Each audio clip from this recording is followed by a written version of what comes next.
Okay friends, आज हम basically बात करेंगे कि क्या ट्रेडमिल में हम लोग यूज करने में गलतियां करते हैं। तो सबसे पहली गलती हमारी ये है कि हम जब भी आते हैं कहीं जिम में या कभी किसी घर के ट्रेडमिल में, तो हम आते हैं और हम सीधा ट्रेडमिल पे चढ़ जाते हैं। ये गलत है। सबसे पहले हमारे को ट्रेडमिल पे चढ़ने से पहले भी वार्म अप करना है, स्ट्रेचिंग करनी है और हमेशा याद रखिएगा कि डायनामिक स्ट्रेचिंग करनी है हमारे को जब भी हम ट्रेडमिल यूज करने शुरू करने वाले हैं उससे पहले।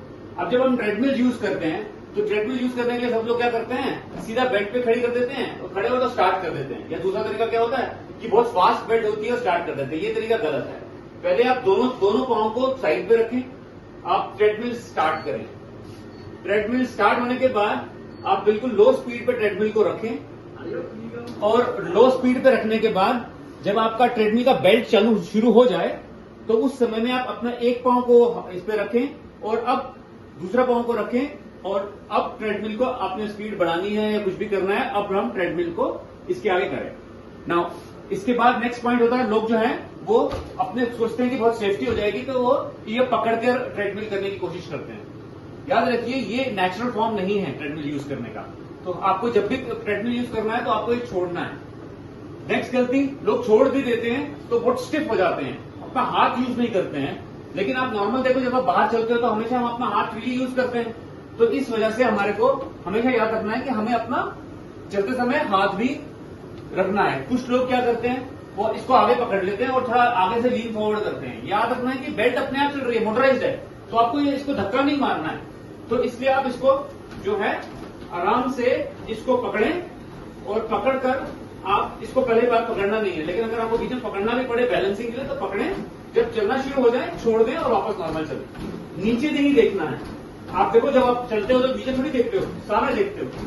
तो आपको नीचे नहीं देखना है, आपको सामने देखना है। नेक्स्ट बात क्या है कि लोग सबसे इंपॉर्टेंट बात क्या करते हैं, लोगों को ना ट्रेडमिल के बारे में पता नहीं होता है। तो सबसे पहले आओ मैं आपको बताता हूँ ट्रेडमिल के बारे में। ये ट्रेडमिल का इमरजेंसी स्टॉप होता है। ये मैं एंड में आपको दिखाऊंगा, इसको खींचोगे तो ट्रेडमिल बंद हो जाएगा और इमीडिएटली बंद हो जाएगा। नेक्स्ट होता है ये हमारा, इसमें ट्रेडमिल में इंक्लाइन डिक्लाइन होता है। नीचे का जो है बेल्ट वो अप डाउन हो जाती है। तो आपको पता होना चाहिए कि कितने पे कितने अप डाउन होगी और मेरे को कितना मेरे को मेहनत लगेगी। स्पीड अप स्पीड डाउन पता होनी चाहिए आपको। आपके ट्रेडमिल में अलग जगह हो सकती है, प्लस आपका ये अलग अलग सेट फॉर्मेट भी होते हैं। कुछ ट्रेडमिल्स में प्रोग्राम्स होते हैं, वो सब के बारे में आपको पता होना चाहिए। इधर हम बात करेंगे तो कुछ ट्रेडमिल में यहाँ पे ये पल्स आती है, जहां पे आप ये पल्स का जो ये सेंसर्स हैं, इन पे अगर हाथ रखेंगे तो वो हाथ रखते ही वहां पे पल्स आ जाती है। लेकिन वो जरूरी नहीं कि एक्यूरेट नहीं होती क्योंकि आप हिल रहे होते हो। दूसरी बात आ गई आपकी कैलोरीज की। जो भी ट्रेडमिल में ये कैलोरीज दिखाता है, देन मोस्ट ऑफ द ये कैलोरीज जो होती है वो 75 केजीज या 80 केजी के इंसान को लेकर दी जाती है, स्टैंडर्ड नहीं होती। बहुत कम ट्रेडमिल हैं जिनमें आप अपनी हाइट और वेट डाल सकते हो। तो ये जो ट्रेडमिल कैलोरीज हैं ये उस आदमी के लिए होती हैं जिसका वजन, मेरे इस ट्रेडमिल में जैसे मैंने कंपनी से पता किया तो उन्होंने बताया कि कैलोरीज 75 केजीज के आदमी के लिए है। अब मेरा अगर वेट जो है वो 58 केजीज है तो यहाँ पे ये कैलोरीज ज्यादा दिखाएगा, मैं इतनी कैलोरीज नहीं बर्न करूंगा।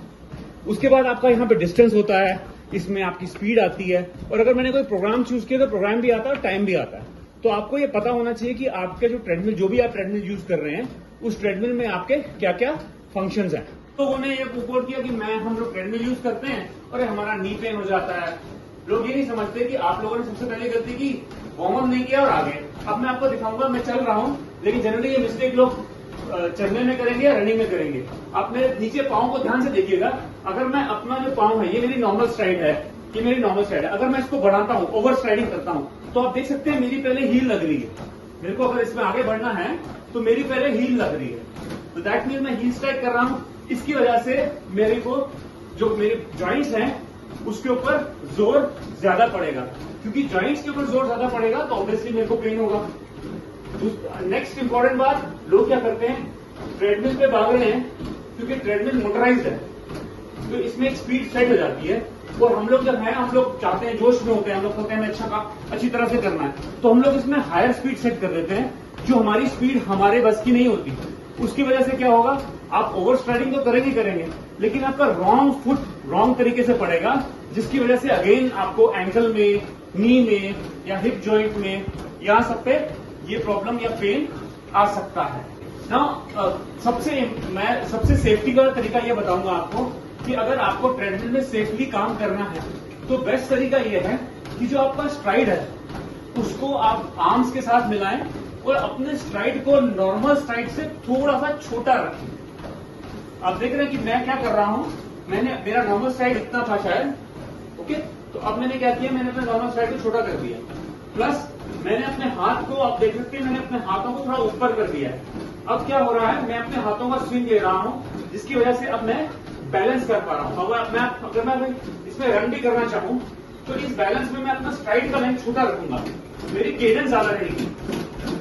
आप देख सकते हैं कि मैंने अपना स्ट्राइड छोटा कर दिया है, उसकी वजह से क्या हो रहा है, जो मेरा पांव है वो मेरे सेंटर ऑफ ग्रेविटी के नीचे पड़ेगा या हल्का सा पीछे भी पड़ सकता है, लेकिन आगे कभी नहीं पड़ेगा।